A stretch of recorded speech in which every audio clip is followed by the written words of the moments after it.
Queridos irmãos, queridas irmãs,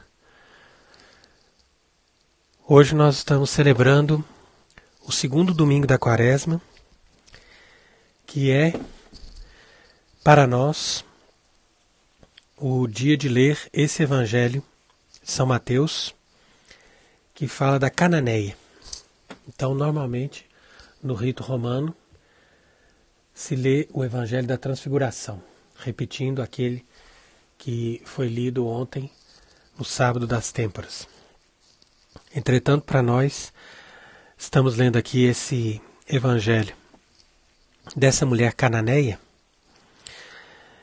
e é muito interessante nós percebermos aqui essa explicação do Evangelho, porque normalmente as pessoas não entendem o que está acontecendo, porque Jesus, que é bom, misericordioso e que sempre acolheu os pecadores, ele se negou a falar com essa mulher.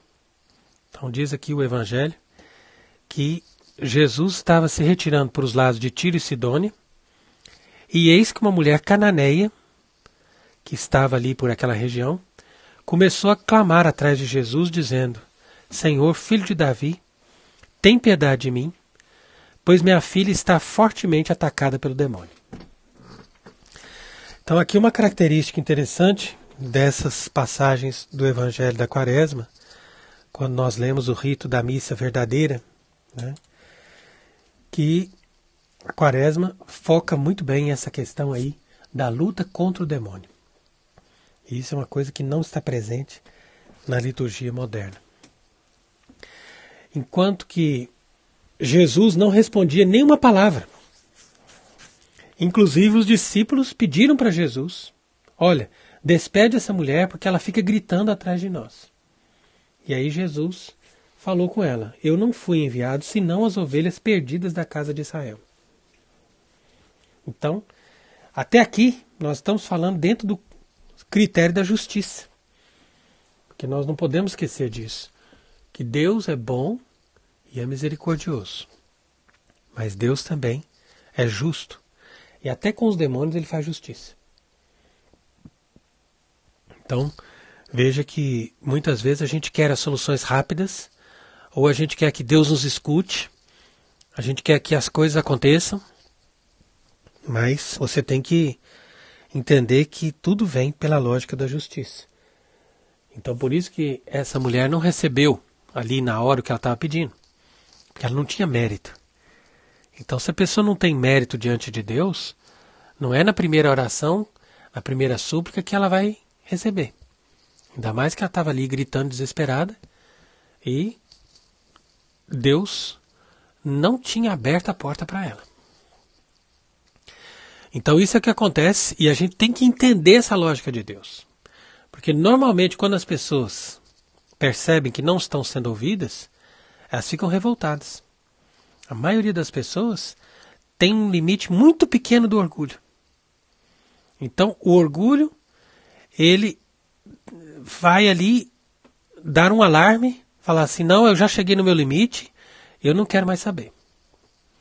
Enquanto que Deus faz questão de humilhar a pessoa e faz questão de fazer a pessoa esperar, justamente para que ela aprenda, através da contrição dos seus pecados e da humilhação, ela aprenda o caminho de acumular mérito, ou seja, de agradar o Senhor.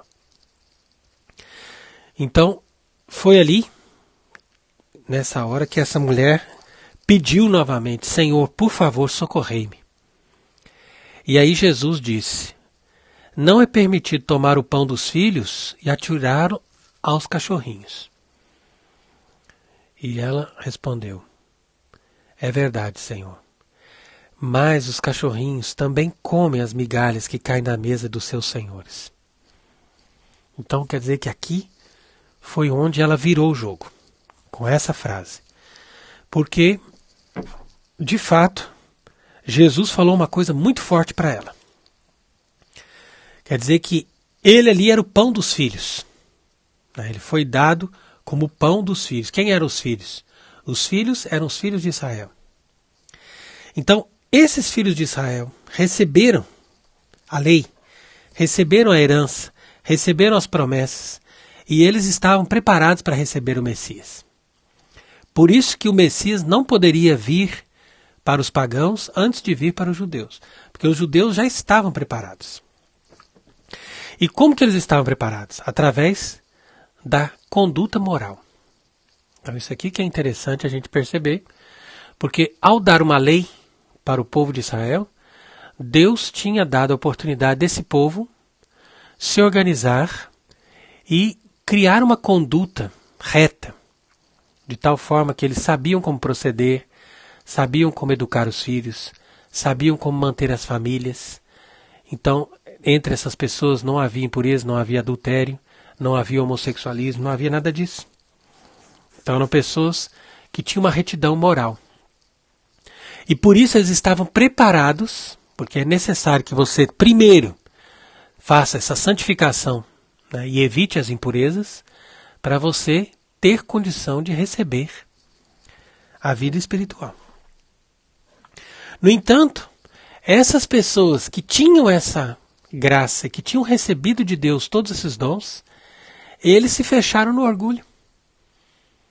E, evitando os pecados de impureza, eles estavam em condições de receber os dons de Deus, mas por causa do orgulho, eles deixavam as migalhas cair da mesa.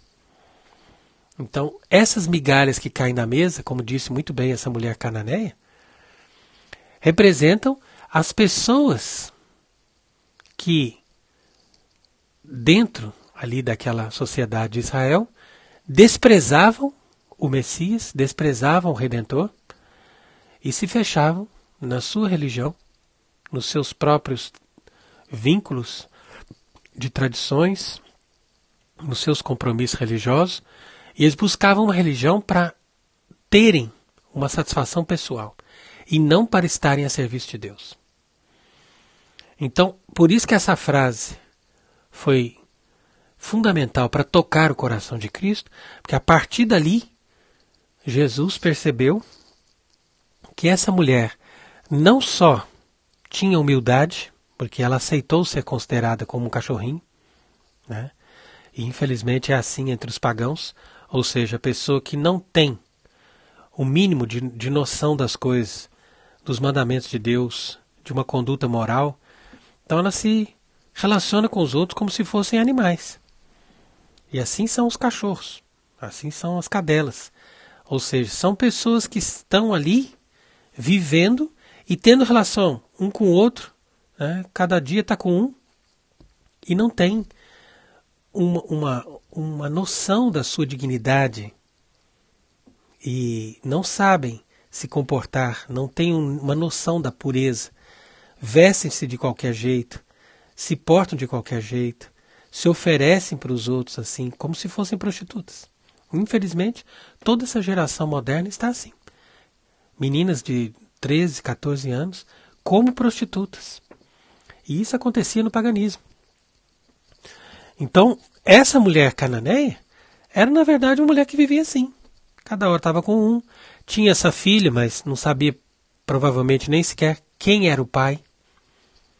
Então ela, coitada, estava tentando viver uma vida mais correta e buscando as coisas certas, até porque ela estava sofrendo, porque a filha estava atacada pelo demônio e as coisas não estavam bem para ela. Então, ela primeiro veio com desespero, mas depois ela mostrou que ela tinha realmente muita humildade de reconhecer que ela era realmente como os cães na vida passada que ela teve, mas ao mesmo tempo ela sabia tocar o coração de Deus, considerando que se os outros desprezaram, então ela tinha que ter direito. Então, com essa humildade, ela adquiriu méritos. E com essa insistência na oração, ela alcançou a graça para sua filha. Por isso que Jesus disse, grande é a tua fé, aconteça o que tu queres. E a filha foi curada naquela mesma hora. Então, essa mulher representa, de certa forma, também a Igreja Católica. Porque a Igreja Católica, ela veio do paganismo. Então, quer dizer que nós unimos aqueles judeus convertidos com aqueles pagãos que buscaram a verdade, como fez essa mulher cananeia. Portanto, da união desses dois povos, como diz São Paulo na carta aos Efésios, se fez um só povo. E esse povo é a Igreja de Deus, é a Santa Igreja Católica de todos os tempos, que é formada com a santidade do Antigo Testamento, daqueles judeus sinceros que acolheram a palavra de Deus e receberam o Messias, juntamente com aqueles pagãos que suplicaram e encontraram a verdade e foram santificados pela palavra de Deus. Então, por isso que nós devemos também, durante esse tempo da Quaresma, refletir sobre essas coisas, porque aqui estão presentes os dois principais paradigmas. Ou seja, de um lado, essa mulher cananeia, que representa as pessoas que vivem no pecado da carne, e de outro lado, estão presentes os judeus, ou também os fariseus, ou seja, aquelas pessoas que fazem uma religião segundo os seus próprios gostos. E nós podemos qualificá-los como aqueles que vivem segundo o pecado do espírito. Porque o pecado da carne é muito grave e cega a pessoa, impede a pessoa de viver uma vida espiritual e torna a pessoa semelhante aos animais. Mas o pecado do espírito é pior, porque o pecado do espírito torna a pessoa semelhante aos demônios. Os demônios são piores do que os animais, porque os animais são bestas, como a gente costuma dizer, olha, são bestas. Mas eles pelo menos aprendem apanhando. E essa é a questão daqueles que estão no pecado da carne. Porque eles, quando sofrem, quando têm doenças, quando têm angústias, quando têm sofrimentos que o próprio demônio causa na vida deles, eles são capazes de buscar a Deus. E aprendem com a correção. Mas aqueles que estão no pecado do espírito, e que são totalmente enclaustrados no seu próprio orgulho, essas pessoas se sentem autossuficientes e eles não criam uma dependência de Deus que possa fazer com que eles se convertam.